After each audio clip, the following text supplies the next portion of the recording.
Development announcements have become much more common nowadays, with camera manufacturers announcing cameras, telling the world that we're going to be creating this thing, but it's not out yet.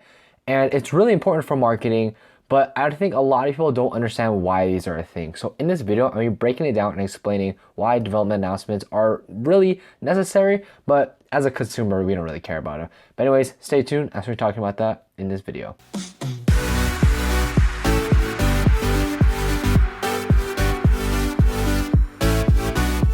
What's up guys, Project Photography by another video, and today like I mentioned in the previous part of this video, camera developments really kind of suck. They're not very interesting. Like, yeah, we know this is coming, but at the same time, we don't get very many details, and it's a bit of a convoluted sort of marketing tool that camera manufacturers use mainly, but they're very much necessary for that hype building and really making sure that these cameras are successful during launch. If you guys don't know what a camera development announcement is, it's pretty much this announcement that comes out before a camera is officially announced. This goes for lenses and bodies and all those sorts of things. And it's essentially a way to let the entire community of photography know that a camera is coming out in the near future, but not yet. It's similar to a movie trailer in a sense that, or more like a movie teaser, where they say, okay, this movie is coming out, to give you the name and a little bit of clips here and there, but you don't really know what the storyline's about and all those sorts of things.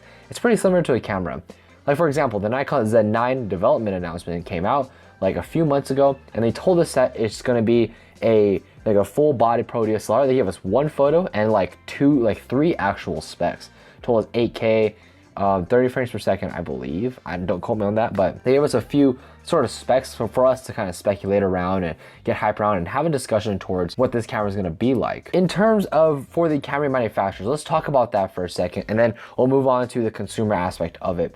For camera manufacturers, it's actually a great marketing tool because, first of all, they extend the period of time where people are actually talking about the camera. They're able to hype it up and overall have a much successful launch if they didn't have it.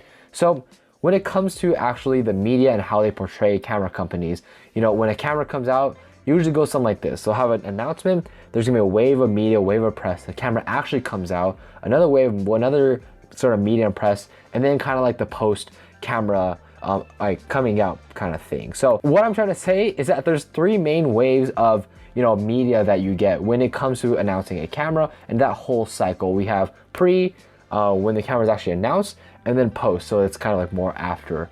But when you have a development announcement, that three cycles of media press turns into four, and two of them are before the camera is actually announced. So you're able to build up that hype, build up that conversation around that camera.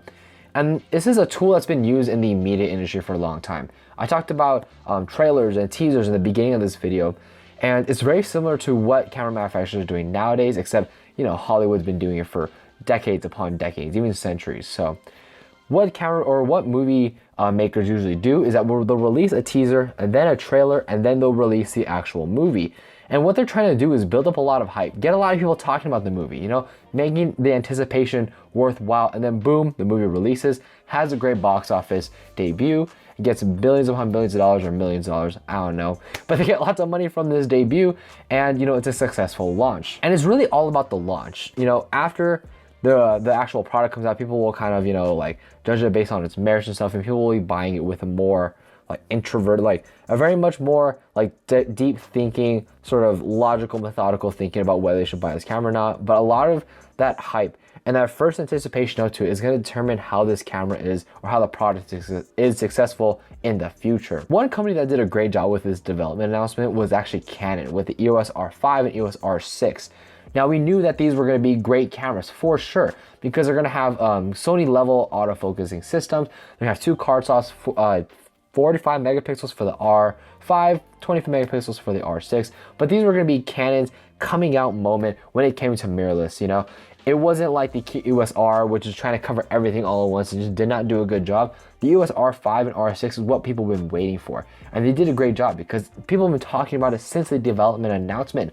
And when it was actually announced, that hype was already built up so high that people were so excited to just go out and buy this camera. And speaking of the Canon EOS R5 and R6, these companies like Canon and Nikon mainly, I know other companies use them, but it's very much sparse.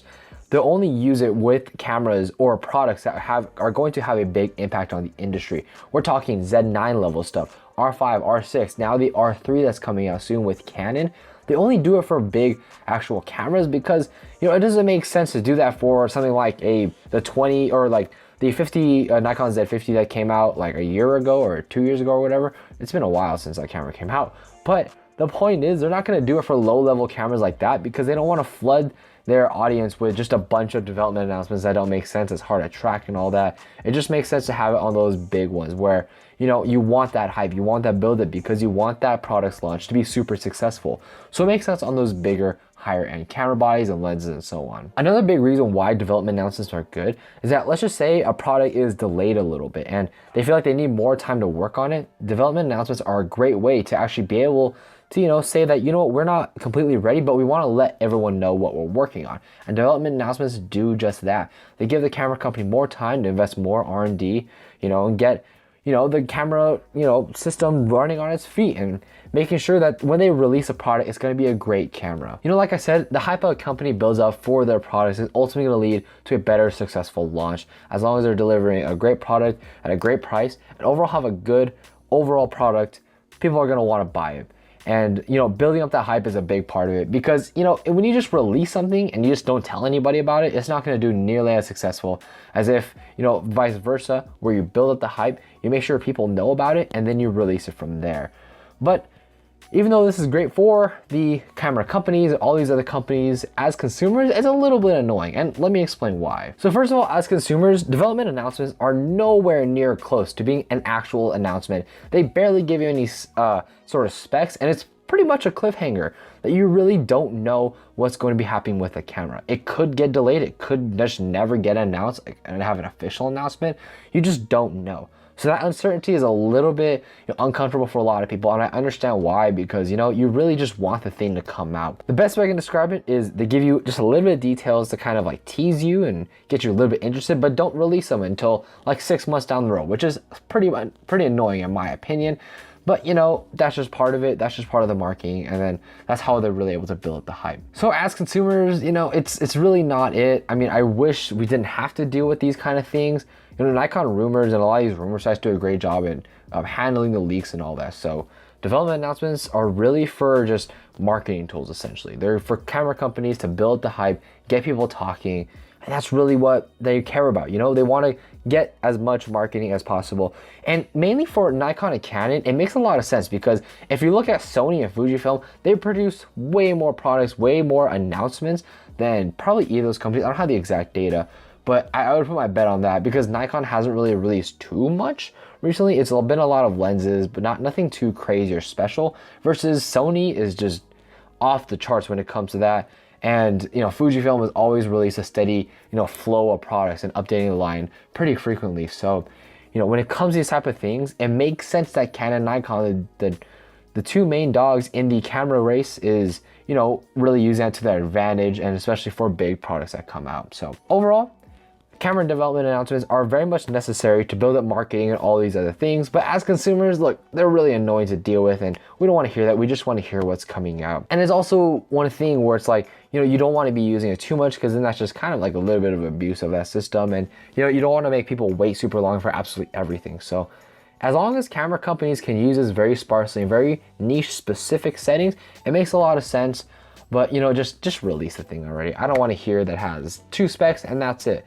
Anyways, guys, I hope this makes a lot of sense because for camera companies, this is very important for their marketing and making sure that their cameras have great releases. So let me know what you guys think about this entire concept. Do you hate development announcements as much as a lot of us do? Or are you okay with it? You actually enjoy seeing them? You enjoy seeing like what's to come in the future? So anyways, guys, let me know what you think down in the comment section down below. Rate, comment, subscribe, and I'll catch you guys in the next one.